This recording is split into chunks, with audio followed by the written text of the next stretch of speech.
Hey, what's up you guys? It's Dorothy and welcome back to my channel. In today's video, we're going to go into the next part of Crank by Ellen Hopkins. We are so close to being done. This is all we have left. But we are so close to being done with the book and I'm so excited. So let's get right into this video. This video may contain sensitive topics and foul language. If you do not wish to continue, please click off of the video now. You have been warned, and I'm sorry for the extra background noise. My dog is running around and playing. At least he's trying to. Anyways, page 400. 3 races and 2 stunt performances later, Robin and I excused ourselves for a trip to the outhouse. We hustled off to the car, powdered our noses, then hurried to pee before we were missed. As we headed back to our seats, a familiar form came striding in our direction. Brendan, attached as if sewn on, was a girl not more than 14 with a fashion doll body and a child actress face. Her shorts cut high on the thigh and low on the hips revealed a stud in her navel. I thought about turning around or ducking into the swirling crowd, but without warning, Bree took over. "Hey, Brendan, great to see you again," she gushed. "Raped any schoolgirls lately?" He maintained his frosty cool as he leveled his eyes. "Can't rape the willing." "That's what I've heard." I turned to his sidekick. "How about you? Are you willing?" Still locked to Brendan, she quite obviously deflated and her face peeled beneath an overdose of cover-up and cheap blush. "Well, have fun, you two. Don't do anything I wouldn't do." I started away, calling over my shoulder, "Watch your back, Barbie doll." Robin wanted the whole story. I told her, then she shared her own sordid tale. I started cranking to keep up with schoolwork around gymnastics, cheerleading, student council, and other extracurricular crap. You'd be surprised at how many brown-nosers get high, and with so much around, I thought it would always be easy to score. Sometimes it goes dry. During one particular drought spell, I was hurting for certain and went looking for a new source. Found him in a casino arcade, cruising for fresh meat. He flashed a bindle and I followed him out to his car. I still can't believe I was stupid enough to get inside. He drove east of town all the way out in the desert past Mustang. After a couple of snorts, he was all hands all over me. When I told him to stop, he said, "It's a long walk back, even if you don't get lost. Anyway, we both know what kind of girl you are." That stung, but not much. All I could do was ask for more cranks so maybe I could halfway enjoy it. I didn't. He was dirty, smelly, like he hadn't showered in days, and after he started, he got mean. He did things to me, terrible things. I've still got the scars, things no sane person would ever do. Of course, he wasn't exactly sane. Afterward, neither was I. Now, you might think any experience like that would serve as a stern warning, make a person do a quick about face and sprint in the other direction. Didn't happen like that for Robin, didn't happen like that for me.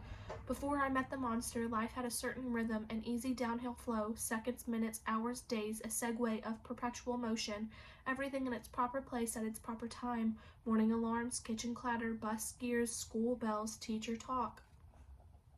Locker clang, hallway laughter, slamming doors, after school queries, homework, music, TV.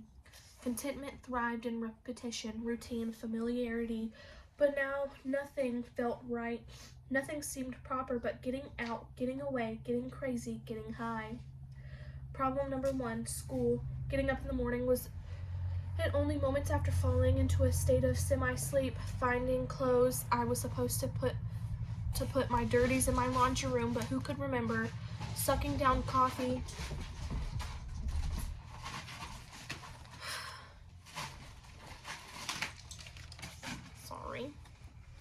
Sucking down coffee, nibbling a half cup of honey-sweetened cornflakes for a slight rush of caffeine and carbs, catching a ride with Robin or one of my Avenue buds, coaxing myself mostly awake with a half whiff of white, 20 minutes on the avenue before the bell rang, tempering my morning buzz with nicotine, stumbling into homeroom, most likely tardy, hoping Miss Tweet wouldn't notice and reward me with detention, making some classes, cutting others, deciding which would be by which was which the day before, and somehow I managed to convince myself life with a monster was not routine. Problem number 2, relationships.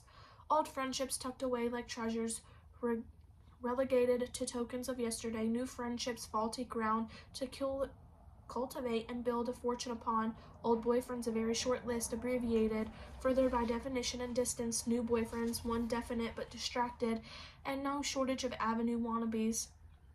Siblings, one too close and curious, and the other much too far away to serve as confidant.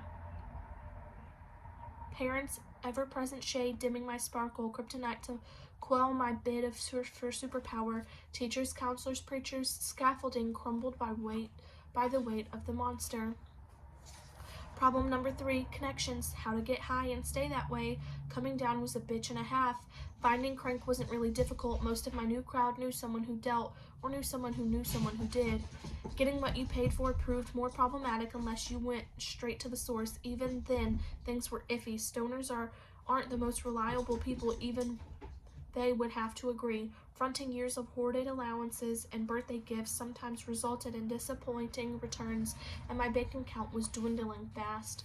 Problem number 4, feeling good. The biggest problem of all, you know how riding real fast in a car or a spectacular takeoff in a jet gives you an awesome rush of adrenaline. You know how spotting an eagle cruising low over the treetops or watching a baby finally master the try again of walking makes you glow all over. You know how singing a beautiful song with a dead-on pitch or getting every test answer right, including the extra credit brain teaser, makes you feel like you could take on the world. You know how waking up to the perfect skies, enough sunshine to warm you, not enough to bake you, or watching a silent fall of quarter-sized snowflakes gives you delicious shivers of pleasure.